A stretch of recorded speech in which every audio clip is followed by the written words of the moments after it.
are deciding to stay at hotels for months at a time, opposed to paying rent for as little as $30 per day, right? And that's helping them get ahead. If it works for them, it works for me. Some people are in hotels only because that's their only option. Other people are in hotels because that's a way for them to save. Now, this might be some new information to you. Just a few videos back, I was saying how, let's say you stay at the Marriott or Comfort Suites even, or La Quinta. You might be paying $80 to $100 or more per day. But hold your horses, pump your brakes. People have found a way to cut that in half, or a little lower even. I'm not gonna give out all the details. That's what these clips are for that you're about to see. Family, you already know what to do. And if you're brand new, 2 thumbs up this video so YouTube can push this content out. Smash subscribe to join the tribe and ring the post notification bell as well. All right, let's get into it. Family update. A lot of people have been hitting me up asking how we are doing. We are still currently living in a hotel. A lot of you guys have been following me from the jump. You guys know I once was living with my mom with my 2 kids on her living room floor. But I used to tell myself that I would run and go live in a hotel where my kids wouldn't have to sleep on the floor until I got my eviction off my credit, because they gave me eviction during COVID, even though they took my rent relief. And I'm getting my credit right. I made mess ups when I was a kid that I'm just, paying for now. And I'm okay with that. I'm okay with speaking this because so many people tell me they're going through the same thing. I asked God for a village. He's been sending me you guys. You guys have been supporting me through PayPal. I've been getting Venmos. Yes, I'm living paycheck to paycheck, but I'm also saving. I'm doing as much as I can. I am paying my tithes. I am putting God first. And I just want you guys to know, if you do the same thing, you will live in those prayers that you are praying now. I know this is not just a little portion of my story. Like, this is nothing compared to what God is really working on. So keep going, y'all. I promise you. Just keep going. So I have been living in hotels for the last 3 months, and honestly, do I like it? Yes. Does it work for me? Absolutely. And so I have been living in hotels for the last 3 months, and honestly, do I like it? Yes. Does it work for me? Absolutely. And is it cheaper than the rent I used to pay with a full year lease in Michigan? Yes. Let me show you my place. Before she does the tour, I'm just trying to figure out, where are they getting these hotels that are cheaper than what people were paying in rent? It looks like that's downtown. These are extended stays, clearly, but I know people paying $100+ per day. Where can we find these? You got to really go on a quest to find somewhere inexpensive and actually nice without roaches and rats. Somewhere you would be comfortable staying for a couple of months or longer, First of all, I have this spectacular balcony.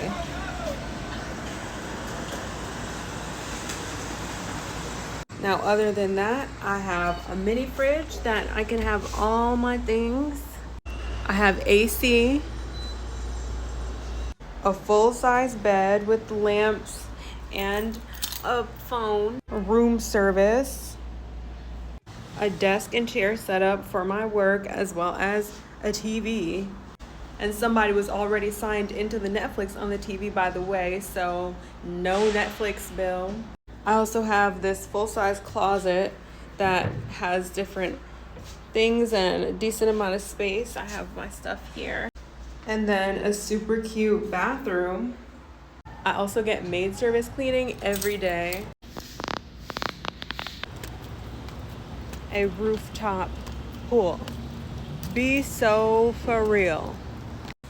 In total, this cost me $900 monthly, so it's $30 a day. I pay every week, and I'm actually moving to another hotel that's like this, but even better at the end of the week, so stay tuned to see where else I go.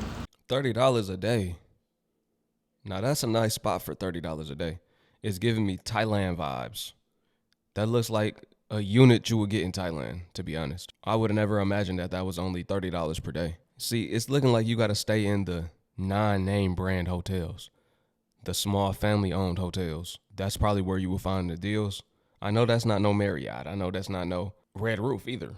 Interesting. It's worth $30. So I just watched a video on YouTube that was a compilation of people talking about how they stay at hotels instead of living in apartments and how great of a deal it's been because they're saving so much money. Like, they're not paying utilities. People are making their beds. They have free shampoo, etc., etc. And like in my head, I was like, wait, that's a great finesse because the extended stay hotels are like $50 a night, right? Yeah. If you are posting about that, take that shit down. Y'all know damn well that they don't like when they see us doing well and we find loopholes to the shit in America, okay? You know what's going to happen? Supply and demand. More people are going to realize that this is something that they can do. They're going to go stay at these hotels, and these hotels are going to raise their prices. So, if you want to keep your finesse in your cheap hotel room, stop posting about it on social media. You don't have to share everything. Every time you find out about a hack and you know that it'll probably be popular on social media for the clicks and the views, you don't have to post it. Share it with your friends and family. Y'all can be neighbors in that extended stay hotel. Don't put it on the internet. You're going to ruin it for yourself. Yeah. In so many words, she's saying you better be a gatekeeper. Gatekeep it. Don't tell everybody. You could tell friends and family or those that really need somewhere to stay, but when you broadcast it online, they get an influx of people coming in. They be like, okay, we're going to raise the prices because we popping now. Basically, they feel like they made it. We made it now. Let's raise these prices on everybody because they can. Supply and demand. That's the same thing that happened in Tanzania. Everyone from America a few years back during COVID was telling everybody move out there. You could get a nice, basically like a mansion or a big old house for $400 or $500 per month. Then our people started going out there.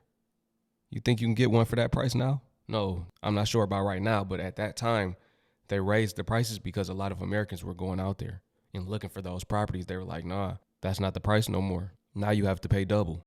This is the hotel that I reserved from November 17th, 2025 till May 17th, 2026, which is a total of 6 months, and it's going to cost me $8,094.14.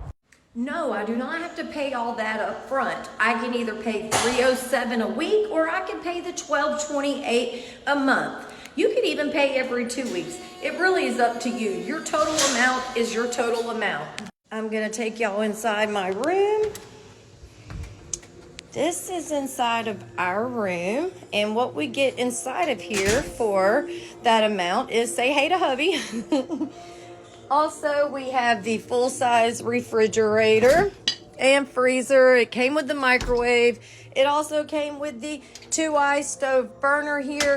We brought our own coffee pot and some extra items over here. It does come with a full-size bathroom, shower, pretty nice size. And of course, it's all about how you make it, but this is what we are doing. Pretty much so we can like save up money, get a piece of land, and actually start paying on something that's ours. But I share a lot about hotel living, so y'all like, share, and follow for more. They made it look homey in there. Made it look just like it's their own home. I rock with their plan. I like their plan. Y'all know me, I always advocate for buying land, going off grid, becoming self-sufficient. I like that that's what they're working towards.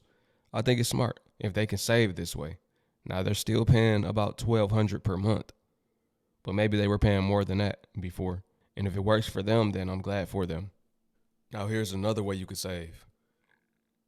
This is something you may not have known, and this is something that they won't tell you. So jot this down. Remember this. Don't forget it. This is how you could save just a little bit more even. This message is specifically for my people that are living in a hotel, a motel, Holiday Inn.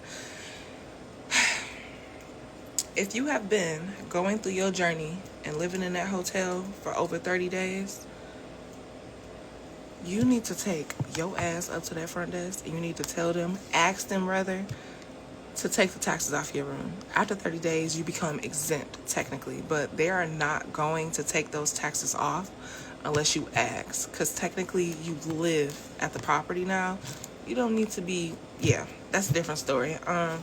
You didn't hear that from me though. You know what I'm saying? If it has been well over 30 days, 9 times out of 10, you have a credit on your reservation. But it's gonna take somebody with common sense to sit down any day after the 30 days that they taking your taxes off, and the credit literally should pop up by itself. So you might got some free days, might be a threefold, might be a week, depending on how long you've been there. But I know I just helped somebody. You welcome. Now, y'all verify with me if this is accurate or not. Clearly, I don't work in a hotel. I'm just passing the message along. But if you're staying in an extended stay right now, or a hotel room in general, it doesn't have to be an extended stay, but if you found an inexpensive hotel, drop the name below to help somebody out. I know we said gatekeep, but at this point, it's already revealed. This video is out there. There's other videos out there. Go ahead and help somebody out. I appreciate y'all for tuning in. Once again, it's your brother YT. Wake 'em up. I'll catch y'all on the next one. Peace to my Hebrew fam. Shalom.